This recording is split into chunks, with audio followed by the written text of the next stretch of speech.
ఇదే మానవ హక్కుల సంఘాలు ఒక ఏది మావోయిస్టుల చేతిలో కానిస్టేబుల్ చనిపోయినప్పుడు, లేదంటే ఇప్పుడు ఆ కానిస్టేబుల్ గిరిజన బిడ్డ అయి ఉండొచ్చు, ఒక బీసీ అయి ఉండొచ్చు, ఒక ఎస్ఐ అయి ఉండొచ్చు, ఒక ఎవరైనా ఇది కావచ్చు. ఒకవైపే మానవ హక్కులు అంటున్నారు, ఇంకోవైపు ఏమో ఇక్కడ చనిపోయినప్పుడు ఏమో మానవ హక్కులు అనట్లేదు. ఇది పక్షపాతం చూపించడం కదా. అంటే పక్షపాతము అనేది ఎక్కడొస్తుందంటే, వాళ్ళేమో సాయుధ పోరాటమే మా కార్యక్రమం అని చెప్తున్నారు. సాయుధ పోరాటమే మా కార్యక్రమము, మాకు ఈ వ్యవస్థ మీద నమ్మకం లేదు అని వాళ్ళు ఒక ప్రోగ్రామ్ డిసైడ్ చేసుకుని వెళ్ళిపోయారు. మీరేమో వాళ్ళ ప్రకారం వాళ్ళు కరెక్టే, వాళ్ళు శత్రువు అనుకున్న వాడిని చంపుతామని చెప్పారు, చెప్పి ఆ పనిలో ఉన్నారు వాళ్ళు. మీరు మేము చాలా శాంతి కాముకులము, మాది అహింసాయుత పద్ధతి ఇవన్నీ చెప్పి మాకు ఒక రాజ్యాంగం ఉంది అని చెప్పి ఆ రాజ్యాంగంలో ఉన్నటువంటి విలువలన్నీ మాట్లాడి మీరు వాళ్ళలాగా చంపేసి, మీకు వాళ్ళకి తేడా ఏముంది? మీరు రాజ్యాంగం అని చెప్తున్నారు కదా, ఆ రాజ్యాంగం తాలూకా విలువలు వాళ్ళు రాజ్యాంగం మీద ప్రమాణం చేసి ఉద్యమాల్లోకి వెళ్ళాల, వీళ్ళు రాజ్యాంగం మీద ప్రమాణం చేసి పదవుల్లోకి వచ్చారు. కాబట్టి వాళ్ళకి వీళ్ళకి ఒకే ఇది కుదరదు. కరెక్ట్. ఇప్పుడు రాజ్యాంగం, ఇప్పుడు వ్యవస్థ, ఇప్పుడు రాజకీయ మామూలు మన ప్రభుత్వ అధినేతలు కావచ్చు, ఆఫీసర్లు కావచ్చు, రాజ్యాంగం మీద ప్రమాణం చేసి ఇది వస్తారు.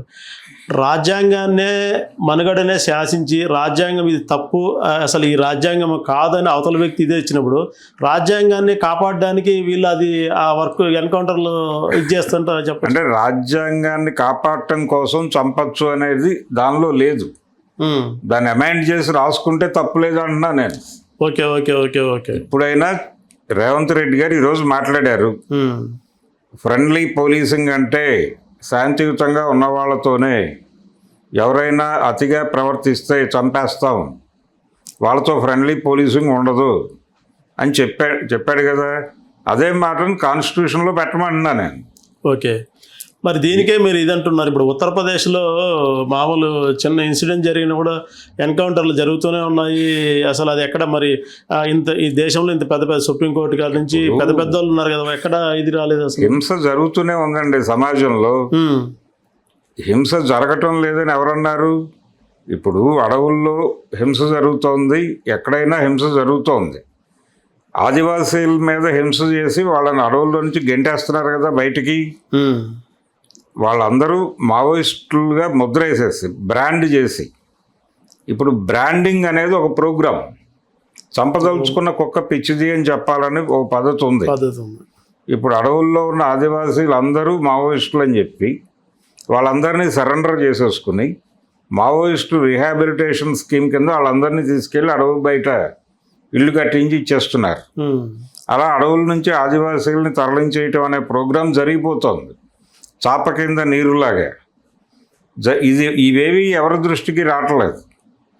రాకుండా వాళ్ళ పద్ధతిలో వాళ్ళు చేసుకెళ్ళిపోతున్నారు. మొత్తం చర్చ డైవర్ట్ అయిపోయింది. ఇప్పుడు డైవర్ట్ అయిపోయి మావోయిస్టు పార్టీ అనేది సాయుధ పోరాటాన్ని కొనసాగించాలా విరమించాలా అనేది ఆ పార్టీ అంతర్గత గొడవ.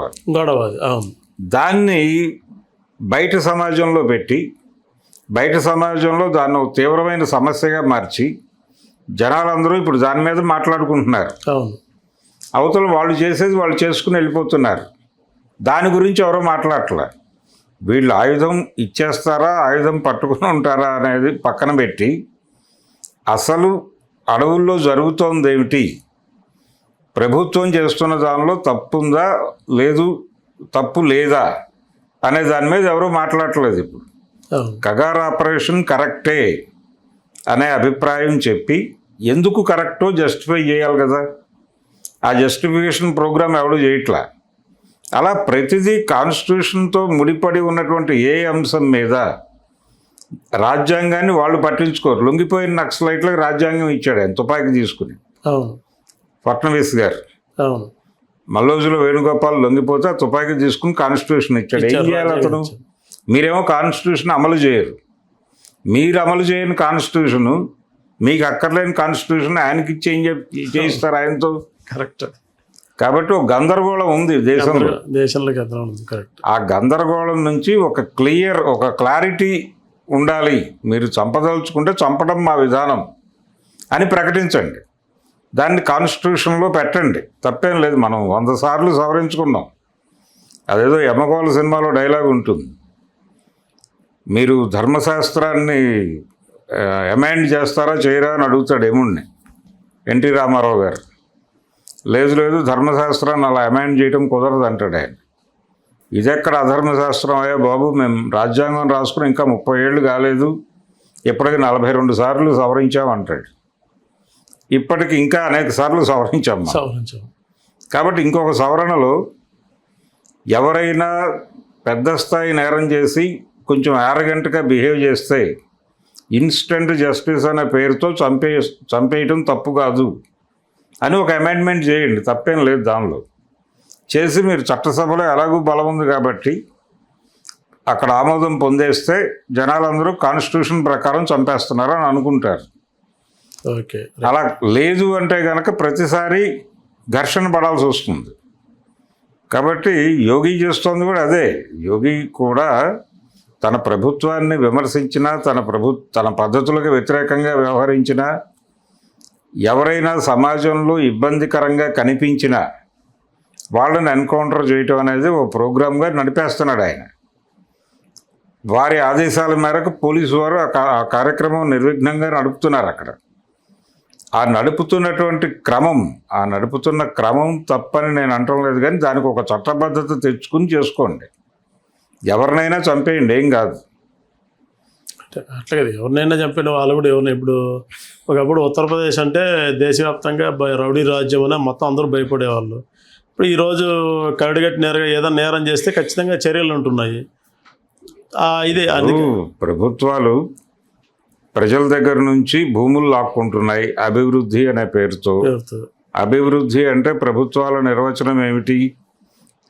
పెట్టుబడులు తీసుకురావటం, ఒక ఫ్యాక్టరీ పెట్టించడమే అభివృద్ధి అని చెప్తున్నారు. ఈ పెట్టుబడులు తీసుకుని ఫ్యాక్టరీ పెట్టడానికి వచ్చినోటికి భూమి ఇవ్వాలి వీళ్ళు. ఆ భూమి ఎవరివ్వాలి? ప్రజల నుంచి లాక్కుంటున్నారు ఆ భూములు. ప్రజల్ని ఇవ్వమని అడుగుతున్నారు. అడిగి మీరు అభివృద్ధి చెందాలంటే భూములు ఇవ్వండి, భూములు ఇవ్వకపోతే మీరు ఈ దేశ అభివృద్ధిని కోరుకోవడం లేదని మేము అనుకుంటాం అంటున్నారు. అంటే భూమి ఇవ్వటం ద్వారా అతను పొందే అభివృద్ధి ఏమిటి? ఇప్పుడు ఆ రైతు భూమి ఇచ్చిన తర్వాత అతనికి ఉద్యోగం ఇస్తామంటారు. అక్కడ ఏ ఉద్యోగం ఇస్తారు? అతనికి టెక్నికల్గా ఫ్యాక్టరీలో ఏం తయారవుతుందో అది తయారు చేసే స్కిల్ ఉండదు. ఇక్కడ ఆ గ్రామంలో ఉన్న వాళ్ళందరినీ స్కిల్డ్గా మార్చి అన్ని విభాగాల్లోనూ వాళ్ళని ట్రైనింగ్ ఇచ్చి వాళ్ళతో మాత్రమే ఆ ఫ్యాక్టరీ నడుపుతాము అని ప్రామిస్ చేసి వస్తారా వాళ్ళు? రారు. ముందే ఇక్కడ ఒక ఇన్స్టిట్యూషన్ పెట్టి వీళ్ళందరినీ ట్రైన్ చేసి వీళ్ళకి మాత్రమే ప్రాధాన్యత అని రిజర్వేషన్ ఇచ్చి ఫ్యాక్టరీలు పెడితే ఎవరికి అభ్యంతరం ఉండాల్సిన అవసరం లేదు. కానీ ఆ పని చేయరు. వీళ్ళ పొలం తీసేసుకుని అక్కడ ఫ్యాక్టరీ పెట్టేస్తారు. వీళ్ళేమో వాచ్మెన్లుగా మారుతారు.